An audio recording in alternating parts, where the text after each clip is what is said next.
ألا بذكر الله تطمئن القلوب. أعوذ بالله من الشيطان الرجيم. بسم الله الرحمن الرحيم. يا أيها الذين آمنوا لا تتخذوا عدوي وعدوكم أولياء تلقون إليهم بالمودة وقد كفروا بما جاءكم من الحق يخرجون الرسول وإياكم أن تؤمنوا بالله ربكم إن كنتم خرجتم جهادا في سبيلي وابتغاء مرضاتي تسرون إليهم بالمودة وأنا أعلم بما أخفيتم وما أعلنتم ومن يفعله منكم فقد ضل سواء السبيل إن يثقفوكم يكونوا لكم أعداء ويبسطوا إليكم أيديهم وألسنتهم بالسوء وودوا لو تكفرون لن تنفعكم أرحامكم ولا أولادكم يوم القيامة يفصل بينكم والله بما تعملون بصير. صدق الله العظيم.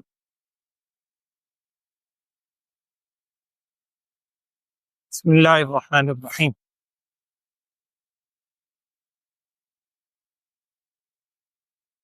سورۃ الممتحنہ مدنیۃ، مدنی سورت، سورہ ممتحنہ. مختصر سورت ہے، 2 رکوع ہیں. اگلے رکوع میں لفظ آئیں گے، آپ انشاءاللہ اگلے رکوع میں پڑھیں گے. یا ایھا الذین آمنوا اذا جاءکم المؤمنات مہاجرات فامتحنوہن. عورتوں کے حوالے سے وہاں ذکر آئے گا فامتحنوہن، تو آپ ان کا امتحان لے لیا کریں. اس وجہ سے اس سورت کا نام ممتحنہ رکھا گیا، اس واقعے کی وجہ سے جو انشاءاللہ اگلے رکوع کے اندر الفاظ آئے. آج جو آپ نے آیات سنی ہے، اخیر تک چند آیات، اس میں ایک واقعے کی طرف اشارہ ہے. میں وہ واقعہ عرض کر دیتا ہوں. صحاح ستہ کے اندر بھی واقعہ موجود ہے، حدیث کی صحیح کتابوں میں. اس کا مفہوم یہ ہے کہ رسول صلی اللہ علیہ وسلم نے جب مدینہ منورہ کی طرف ہجرت فرمائی، چونکہ یہ صورت بھی مدنی ہے، ہجرت کے بعد کے زمانے میں نازل ہوئی.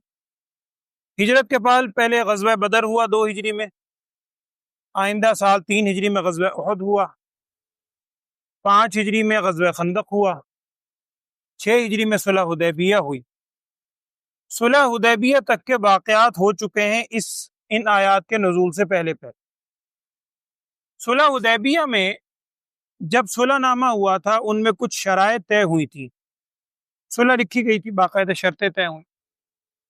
ایک شرط یہ تھی کہ کوئی قبیلہ آپس میں اگر قریش، مکہ یا مسلمانوں میں سے کسی قبیلے کا حلیف بننا چاہے، یعنی ساتھی بننا چاہے، تو اس کے خلاف اگر کوئی حملہ کرے گا وہ ایسے ہی سمجھا جائے گا کہ جیسے مسلمانوں کے خلاف ہو. مثلا کوئی قبیلہ مسلمانوں کا ساتھ بننا چاہتا ہے، ساتھی بننا چاہتا ہے، بالکل اسے اجازت ہے. اب اگر اس قبیلے کے خلاف کفار کوئی جارحیت کریں گے، وہ ایسے ہی ہے جیسے مسلمانوں کے خلاف ہوئی، کیونکہ مسلمانوں کا حلیف ہے. اسی طرح اگر کفار کے ساتھ کوئی قبیلہ مل گیا اور خدا نخواستہ مسلمان ان کے خلاف کوئی قدم اٹھاتے ہیں، وہ ایسے سمجھا جائے گا جیسے کفار مکہ کے خلاف اٹھایا. اس قسم کا معاہدے میں بات ہوئی. وہ طویل واقعہ ہے، میں وہ نہیں عرض کر رہا. میں یہ جو بات اس میں ہوا یہ کہ قبیلہ بنی بکر اور ایک دوسرا قبیلہ، ان دونوں کو، یعنی کچھ قبیلے حلیف بنے، کچھ مسلمانوں کے، کچھ کفار کے. کفار نے یہ عہد توڑ دیا، اور وہ جو صلح نامہ میں جنگ بندی کے عہد ہوا تھا، انہوں نے خود اس معاہدے کو توڑا. یہ سیرت میں غالباً رمضان میں آپ نے سنا ہوگا، تفصیل سے میں نے عرض کیا. اب جب معاہدہ توڑ دیا، اور نبی صلی اللہ علیہ وسلم نے اس کے بعد ارادہ فرمایا کہ یہ لوگ بدعہدی کر چکے ہیں. اب آپ نے ارادہ فرمایا کہ ہم مکے کی طرف پیش قدمی کریں گے. اور آپ صلی اللہ علیہ وسلم کی خواہش یہ تھی کہ اس بات کو خفیہ رکھا جائے. یہ ہے اصل پوائنٹ جو یہاں باہر ہے. اس بات کو خفیہ رکھا جائے، کسی کو اس کی اطلاع نہ ہو. خفیہ طور پہ تیاری شروع تھا. مدینے میں مسلمانوں کو پتا تھا، خاص اور وہ بھی جو اہم جو مسلمان تھے ساتھ ساتھ آپ صلی اللہ علیہ وسلم. انہی میں ایک صحابی ہیں حضرت حاطب بن ابی بلتعہ، حاطب کے نام سے، حاتم نہیں حاطب توئے کے ساتھ، صحابی ہیں. یہ مہاجر ہیں، مہاجرین میں شامل تھے، لیکن یہ قریش یا مکے کے پرانے باشندے نہیں تھے. چونکہ مہاجر جو زیادہ تر ہجرت کر کے آئے وہ بیشتر لوگ پہلے مکے کے باشندے تھے، کچھ قریش کے، کچھ دوسرے قبیلوں کے، بنی تمیم کے دوسرے قبیلے تھے. یہ حضرت حاطب ویسے مکے آئے تھے کہیں اور سے، کسی قبیلے سے وہاں کر آباد ہو گئے، اللہ تعالیٰ نے توفیق دی، ایمان لے آئے، آپ صلی اللہ علیہ وسلم کے ساتھ ہجرت کی، مہاجر میں شامل ہوئے اور غزوہ بدر میں بھی شریک ہوئے، بدری صحابی ہیں. انہیں جب معلوم ہوا کہ اس قسم کی بات چیت ہو رہی ہے، آپ صلی اللہ علیہ وسلم کی پلاننگ ہے، آپ صلی اللہ علیہ وسلم کا ارادہ تھا کہ اب ہم مکے کی طرف پیش قدمی کریں گے، چونکہ کفار نے عہد توڑ دیا، خفیہ بھی رکھا جا رہا ہے. ان کے دل میں خیال آیا، انہوں نے سوچا کہ مکے کی طرف جو پیش قدمی کی، خدا نہ خواستہ اگر وہاں پر یقین تو تھا کہ اللہ تعالیٰ آپ صلی اللہ علیہ وسلم کو فتح دے گا چونکہ ایمان رکھتے، لیکن اگر کچھ تھوڑا بہت بات پتہ لگ گئی یا کوئی تھوڑی بہت مزاحمت ہوئی تو یہ جتنے مہاجر مکے سے دوسرے آئے ہوئے ہیں ان سب کی برادری دوسری مکے میں دوستی پہلے سے موجود ہے. میرا تو مکے میں کوئی ہے ہی نہیں برادری والا، میں تو مکے میں بھی باہر سے آگے آباد ہوا ہوں. ان کے دل میں خیال آیا کہ میں اگر خفیہ طور پہ، یہ صحیح احادیث میں ہے اس لیے میں عرض کر رہا ہوں اس کا مفہوم، اگر میں خفیہ طور پہ کفار مکہ کی طرف کوئی پیغام بھیج دوں جس سے میرا ان پر تھوڑا سا احسان ہو جائے، اس احسان کے اگینسٹ، اس کے بدلے میں تھوڑا سا ان سے کچھ، اگر میرے بچوں کو اور وہاں جو میرے ہیں آل اولاد یا جو میرا مال و اسباب ہے، کچھ میں اس کی حفاظت کا تقاضا کر سکوں. یہ دل میں خیال آیا اور یہ یقین تھا کہ اگر میں نے لکھ کے بھیج بھی دیا تو اس سے مسلمان یا اسلام کو تو کوئی نقصان نہیں پہنچے گا، اللہ تعالیٰ نے فتح یابی تو دینی ہے، اس طرح میرا شاید یہ تھوڑا سا ایک سہارا بن جائے. یہ دل میں خیال ہے. انہوں نے ایک خاتون کو وہ خفیہ طور پہ خط لکھا اور عورت کو دے کے بھیج دیا. اچھا، عورت کے بارے میں بھی واقعہ ہے، یہ دوسری بعض تفاسیر میں نقل کی ہے. وہ خاتون کون تھی اس کے بارے میں بعض روایات میں لکھا ہے کہ یہ مکے کی عورت تھی، یہ مدینہ آئی. یہ ذہن میں رکھے بدر، احد، خندق ہو چکا ہے، صلح حدیبیہ بھی ہو گئی، یہ سارے واقعات ہو چکے ہیں، یہ ذہن میں رکھیے گا. یہ خاتون مکے کی پرانی عورت، مشرکہ، اور بعض کتابوں میں لکھا ہے کہ یہ مغنیہ تھی، گانے والی، گانے بجانے والی ہے، جو بھی اس کا تھا پیشہ، واللہ اعلم. یہ آئی مدینے. نبی صلی اللہ علیہ وسلم نے پوچھا، مسلمان جانتے تھے کہ وہاں کی عورت ہے، انہوں نے پوچھا بھائی کیوں آئی ہو؟ کوئی جاسوسی کرنے تو نہیں آئی؟ پکڑ لیا اسے؟ اس نے کہا نہیں جاسوسی واسی کیا میں نے کرنی، اور میں تو وہاں بھوکے مر رہی ہوں، بھوکوں مر رہی ہوں میں. آپ سے نے پوچھا کہ وہ بڑے بڑے سردار تھے، وہ تجھے بڑا پیسہ تیرے اوپر لٹاتے تھے؟ کہنے لگی سب سردار مارے گئے، بدر میں مارے گئے، وہ خندق میں، احد میں، اب تو کچھ بھی نہیں. آپ سے نے پوچھا وہ نوجوان وغیرہ بھی تھے، سارے تیرے اوپر بہت یعنی مال و اسباب لٹاتے تھے، وہ تو بڑی مالدار تھی. اس نے اپنی کہانی جو بھی تھی اس نے کہا کہ نہیں جی نہیں، میں تو فاقوں پہ آ گئی ہوں، اور آپ لوگ تو پھر میرے کچھ جان پہچان والے ہیں، وہاں تو کوئی میری مدد نہیں کرتا، بھوکوں مر رہی. تو تفاسیر میں لکھا ہے کہ نبی صلی اللہ علیہ وسلم نے صحابہ سے کہا، خاص طور پر جو مہاجر تھے، کہ بھائی اس کی کوئی مدد کر دو، بھائی انسانیت کے ناطے مدد کر دو. انہوں نے کچھ مدد وغیرہ کی. یہ وہاں سے مدینے سے واپس جا رہی تھی، ادھر حاطب بھی وہیں کے تھے، انہیں پتہ چلا یہ وہاں سے آئی ہوئی ہے اور واپس جا رہی ہے. انہوں نے اس کے ہاتھ خفیہ طور پر وہ ایک خط لکھا. اب وہ بات سامنے رکھی، اپنی اس سوچ سے، اور اس خاتون کو خط دے کر بھیج دیے. اب یہ مکے چلی گئی. نبی صلی اللہ علیہ وسلم کو جبرائیل علیہ السلام کی طرف سے بتا دیا گیا کہ حضرت حاطب نے یہ کیا ہے، خط لکھا ہے. آپ صلی اللہ علیہ وسلم نے، روایات میں آتا ہے، صحیح حدیث میں ہے کہ حضرت علی رضی اللہ تعالیٰ عنہ، حضرت علی رضی اللہ عنہ کو بلایا، وہ اور ان کے ساتھ 2 صحابی اور. حضرت زبیر یا حضرت مقداد، ایک اور نام آتا ہے واللہ اعلم، 2-3 صحابہ اور، ان کو آپ صلی اللہ علیہ وسلم نے بھیجا کہ دیکھو تم فوری طور پر سواری پر سوار ہو کر جاؤ، اور نبی صلی اللہ علیہ وسلم نے جگہ کا نام بھی بتایا کہ فلاں جگہ پہنچو گے تو تمہیں ایک عورت ملے گی، اس عورت کے پاس ایک خط ہے خفیہ، وہ خط لے کر واپس آؤ۔ خیر صحابہ روانہ ہو گئے، حضرت علی رضی اللہ عنہ ان کے یعنی مین ہے، یہ روانہ ہوئے، این اس جگہ پہ وہ عورت اس بستی میں مل گئی۔ اب انہوں نے اس سے پکڑ لیا اور اس کے پوچھ گچھ کی، تمہارے پاس خط؟ اس نے انکار کیا، میرے پاس کوئی خط نہیں، بڑا اصرار کیا، نہ مانے۔ حضرت علی رضی اللہ عنہ کو بڑا غصہ ہے، انہوں نے کہا دیکھو ہمارے نبی صلی اللہ علیہ وسلم نے فرمایا یہ کوئی ویسی اطلاع نہیں ہے ادھر ادھر کی جس میں شک و شبے کی گنجائش ہی نہیں، آرام سے خط دے دے ورنہ ہم تیری جامع تلاشی لیں۔ اب جب اسے خطرہ ہوا کہ یہ تو میرے ساتھ ساری باتیں جان بھی جا سکتی میری، اب اس نے جناب نکال کے جہاں بھی خفیہ جگہ رکھا، تو کچھ کہتے ہیں بالوں میں یا اپنے لباس سے، مطلب اس نے جناب خط نکال کے دے دیا۔ یہ فوری طور پر انہیں یہی حکم تھا، اسے کچھ نہیں کہنا، یہ خط لے کے واپس آ گئے، وہ جہاں جا رہی چلی گئی۔ خط یہاں پہنچا، خط کھولا تو حاطب بن ابی بلتعہ بدری صحابی ہیں رضی اللہ تعالی عنہ، ان کی طرف سے خط لکھا، وہی جو میں نے عرض کیا کفار کے نام پر۔ نبی صلی اللہ علیہ وسلم کو بلایا، حاطب کو بلایا، او بھائی حاطب یہ کیا ہے؟ حضرت صحابہ موجود ہیں، حضرت عمر فاروق رضی اللہ تعالی عنہ، اللہ نے بڑا ان کو ایک احساس دیا تھا، جذبہ تھا، انہوں نے فوراً تلوار دی، کہنے لگی یا رسول اللہ صلی اللہ علیہ وسلم آپ اجازت ہے میں اس منافق کی گردن اڑا دوں۔ نبی صلی اللہ علیہ وسلم ارشاد فرمایا نہیں، سن لو حاطب کی بات۔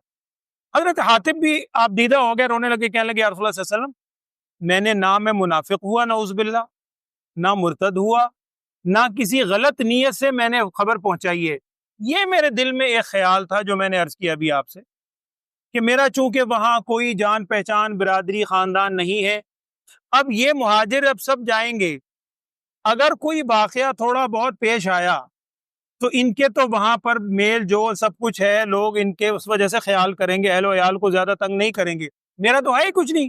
میرے دل میں تھا کہ اگر میں یہ خط لکھ دوں اس سے میرا ایک احسان ہو جائے گا، اللہ تعالیٰ نے کامیابی تو دینی ہے آپ صلی اللہ علیہ وسلم کو، اس احسان کی وجہ سے شاید میرے آل اولاد یا جو سامان ماں ہے اس کی بچت ہو جائے۔ حضرت عمر فاروق رضی اللہ عنہ نے پھر کہا، نبی صلی اللہ علیہ وسلم ارشاد فرمایا اے عمر تمہیں معلوم نہیں یہ بدری صحابی، اور بدری صحابی کے بارے میں اللہ جل شانہ ارشاد فرمایا ہے کہ بدری صحابی اگر بعد میں کوئی کام بھی کر لیں قد غفرت لکم، میں نے انہیں معاف کر دیا۔ آپ صلی اللہ علیہ وسلم کو معلوم تھا، ان کے اخلاص کے بارے میں شبہ نہیں تھا، لہٰذا ان کو معاف کر دیا گیا۔ صحابی وہ اپنی جگہ مقام ان کو وہی رہا، بدری صحابی ہیں، مقام اصحاب بدر میں جو شریک ہو گیا نا نبی صلی اللہ علیہ وسلم کے ساتھ، قرآن میں پیچھے آپ سن چکے ہیں 4 پارے میں بڑے فضائل بیان ہو، تو چنانچہ اس کے بعد ان کو چھوڑ دیا گیا اور بعد میں وہ اسی طریق پر ساتھ رہے صحابہ کے ساتھ، اس کے بعد پھر غزوہ بدر۔ تو ان آیات میں اس کی طرف اشارہ۔ اچھا ان آیات میں آگے کیا کہا گیا؟ آگے اللہ جل شانہ کی طرف سے کیا کہا جا رہا ہے دیکھیں ذرا، ابتدا میں کیا ہے، کہ ایمان والو لا ابھی بلکہ ترجمے میں پڑھ لیں گے، میں خلاصہ مکمل کر دیتا ہوں۔ اس کے بعد یہ کہا گیا کہ دیکھو صرف انہیں مخاطب نہیں کر کے کہا جا رہا، تمام لوگوں کو مخاطب کر کے کہا گیا، اسی لیے مفسرین نے لکھا ہے کہ خطاب صرف ان کو نہیں ہے، بعد میں ہم سب بھی اس کے مخاطب ہیں۔ کیا کہا جا رہا ہے کہ دیکھو جنہیں تم سمجھتے ہو نا کہ ہم نے اگر ان سے کوئی خیر خواہی کر لی تو یہ تمہاری خیر خواہی کریں گے، یہ تمہاری بھول ہے، یہ کبھی تمہارے خیر خواہ نہیں ہو سکتے، یہ کفار، یہ مشرک، یہ یہود کبھی تمہاری خیر خواہی کر ہی نہیں سکتے، ممکن ہی نہیں ہے۔ ہمیں بھی یہی حکم ہے کہ وَلَن تَرْضَىٰ عَنْكَ الْيَهُودُ وَلَا النَّصَارَىٰ حَتَّىٰ تَتَّبِعَ مِلَّتَهُمْ، یہ یہود و نصارہ کبھی تم سے راضی نہیں ہو سکتے، پہلے پارے میں آپ نے آیت سنی ہے، یہاں تک کہ تم ان کی پیروی ہی کر لو، ان کا یعنی دین ہی اختیار کر لو، تب تو جا کے ہوں گے۔ اور ایک جگہ بات ہو رہی تھی، میں نے پہلے پارے میں پڑھ رہے تھے، سورہ بقرہ کے الفاظ ہیں جو بھی میں نے پڑھے، وَلَن تَرْضَىٰ عَنْكَ الْيَهُودُ، میں نے ویسے ان سے کہہ دیا ہے، تو خیر اللہ معاف فرمائے مذاق کی بات، لیکن ان لوگوں کو یاد ہو گیا اس سے۔ قرآن میں اللہ فرما رہے ہیں وَلَن تَرْضَىٰ عَنْكَ الْيَهُودُ وَلَا النَّصَارَىٰ، تم سے ہرگز راضی نہیں ہوں گے، عن سے کاف، تجھ سے راضی نہیں ہوں گے یہود و نصارہ۔ میں نے کہا اللہ تعالیٰ نے بھی فرمایا ہے کہ لن ترضا انکل یہود، انکل یہود ولن نصارہ، یہ جو انکل یہود ہے نا جن کو تم انکل بنائے بیٹھے ہو، ہمارے انکل ہیں، یہود ہیں، نصارہ ہیں، یہ کبھی راضی نہیں ہوں گے۔ تم الٹا بھی لٹک جاؤ، جتنا مرضی ان کے ساتھ دو، یہ تمہارے کبھی نہیں ہو سکتے، یہ تو قرآن کا فیصلہ ہے، یہ کبھی راضی نہیں ہوں گے انکل یہود، نہ ہی انکل نصارہ، یہ راضی نہیں ہو سکتے۔ تو یہاں آگے وہی کہا گیا کہ ان یسخفوکم یکونوا لکم اعداء، اگر وہ کبھی تم پہ قبضہ کر لیں، قابو پا لیں نا، تو وہ تمہارے دشمن ہی رہیں گے، وہ کبھی تمہارے دوست ہو ہی نہیں سکتے، ممکن نہیں ہے۔ اور آگے کیا فرمایا، وَيَبْسُطُوا إِلَيْكُمْ أَيْدِيَهُمْ وَأَلْسِنَتَهُمْ بِالسُّوءِ، یہ اپنے ہاتھ اور زبانیں برائی کے ساتھ بڑھائیں گے، زبانوں سے بھی تمہارے خلاف مغلظات بکیں گے، سازشیں کریں گے، اور فزیکلی ہاتھ کے ذریعے بھی یہ تمہارے خلاف سازشیں کرتے رہیں گے۔ وَدُّوا لَوْ تَكْفُرُونَ، کوشش ان کی یہی ہوگی، محبت یہی ہوگی کہ کاش تم بھی کفر اختیار کر لو، نعوذ باللہ۔ اور پھر آخری آیت میں کیا ہے آج جو آپ نے پڑھی، لن تنفعکم ارحامکم ولا اولادکم یوم القیامہ، وہ حضرت حاتب ہی مخاطب نہیں ہیں، ہم سب بھی مخاطب ہیں۔ اگر ان کا واقعہ لیا جائے تو انہوں نے بھی سوچ یہی رکھی تھی کہ شاید یہ برادری چھٹ جائے گی، تو برادری کے چھٹنے کی وجہ سے وہ میرے کام آ جائے گی اولاد۔ اللہ تعالیٰ فرما رہے ہیں یہ برادری، خاندان، اولاد قیامت میں تمہارے ہرگز کام نہیں آ سکتی، یہ کوئی کام نہیں آئے گی۔ برادری ہو، خاندان ہو، مال و دولت ہو، تمہارے قیامت میں کوئی کام نہیں آئیں گے۔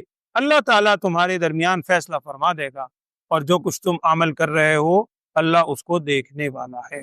تو اس نوعیت کا مضمون ہے آج کی آیات میں، اس واقعے کو سامنے رکھیں، پھر یہ آیات پڑھیں، آپ کو انشاءاللہ ترجمے کا مفہوم سمجھ آئے گا۔ اعوذ باللہ من الشیطان الرجیم، بسم اللہ الرحمن الرحیم۔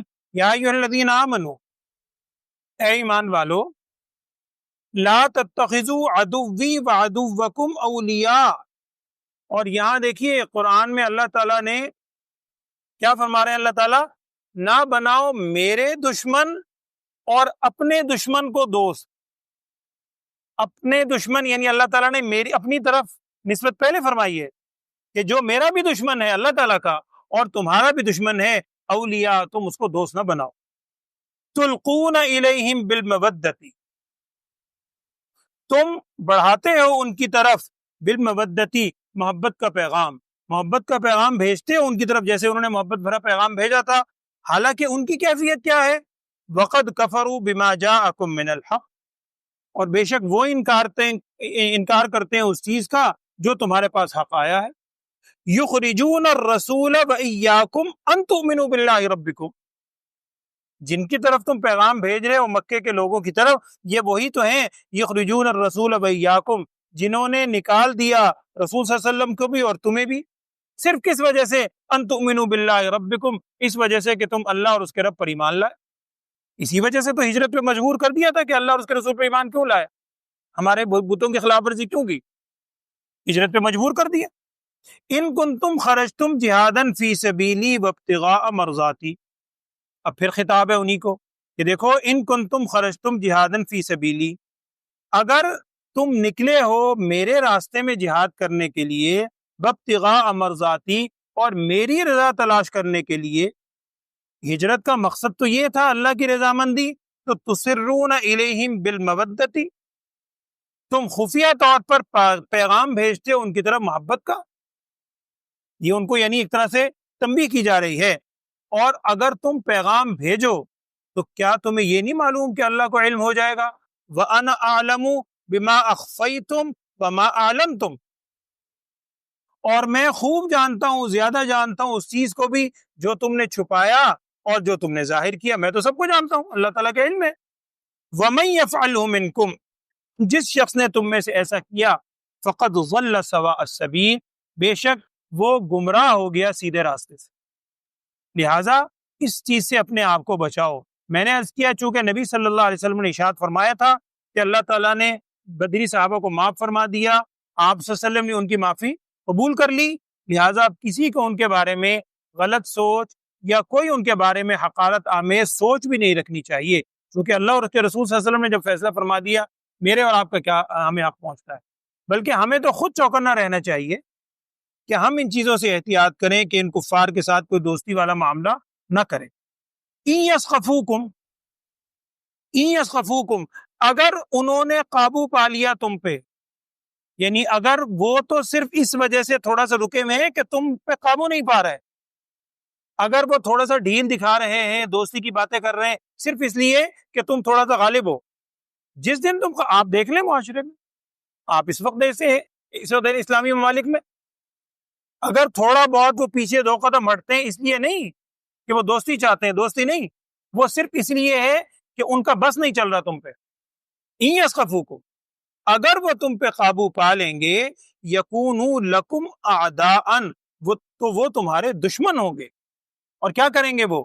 وَيَبْسُطُوا إِلَيْكُمْ، وہ بڑھائیں گے تمہاری طرف، أَيْدِيَهُمْ وَأَلْسِنَتَهُمْ بِالسُّوءِ، اپنے ہاتھ اور اپنی زبانیں برائی کی نیت سے، وَدُّوا، اور وہ چاہیں گے، کیا چاہیں گے؟ لَوْ تَكْفُرُونَ، کہ تم کفر کر لو، تم انکار کر بیٹھو۔ ان کی تو پوری کوشش یہی ہے، اس وقت بھی اور اب بھی۔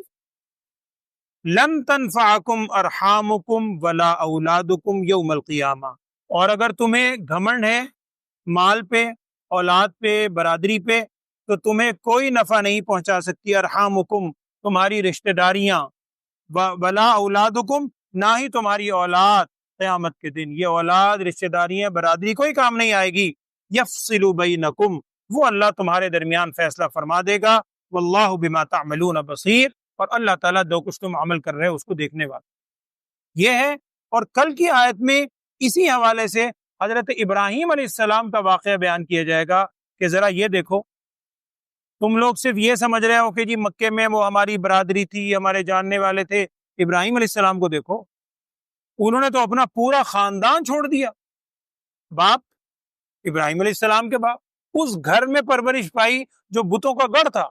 ابراہیم علیہ السلام کو اسوہ دیکھو، قد کان لکم اسوۃ حسنۃ فی ابراہیم، ابراہیم علیہ السلام کی زندگی اٹھا کے دیکھو، ان کی زندگی میں کتنا بڑا اسوہ ہے، کیا کیفیت ہوئی، کیسے انہوں نے برات کا اظہار کیا کفر سے اور ساری چیزوں سے۔ لہٰذا تم بھی ایسے کافروں سے برات کا اظہار کرو۔ میں پھر عرض کر رہا ہوں، صرف اس کو مکے والوں پہ یا مہاجرین پہ رکھ کے نہ سوچیں، ہم سب اس کے مخاطب ہیں، ہمیں بھی ہر موقع پر برات کا اظہار ہی کرنا چاہیے کفر اور کفر کی طاقتوں سے۔ اللہ تعالی ہم سب کو توبہ کی توفیق عطا فرمائے، اللہم آمین۔ الحمدللہ رب العالمین، اللہم صلی علی سیدنا و مولانا محمد وعلی آل سیدنا و مولانا محمد وبارک وسلم۔ اللهم ارنا الحق حقا وارزقنا اتباعه وارنا الباطل باطلا وارزقنا اجتنابه، اللهم وفقنا لما تحب وترضى واجعل آخرتنا خيرا من الأولى يا ارحم الراحمین۔ یا اللہ ہم سب کو شیطان کے مکر و فریب سے محفوظ فرما، یہود اور حنود کے شیطانی ہٹ کنڈوں سے ہم سب کو محفوظ فرما، ہم سب کو یا اللہ ایک اور نیک ہونے کی توفیق عطا فرما، ہم سب کو نبی اکرم صلی اللہ علیہ وسلم کی سچی محبت عطا فرما، آپ صلی اللہ علیہ وسلم کی کامل تابعداری ہم سب کو نصیب فرما۔ جتنے ہم میں بیمار ہیں تو جانتا ہے، تمام بیماروں پر رحم والا، کرم اور عافیت والا معاملہ فرما۔ وصلی اللہ تعالی علی خیر خلقہ سیدنا و مولانا محمد وعلی آلہ واصحابہ اجمعین، آمین برحمتک یا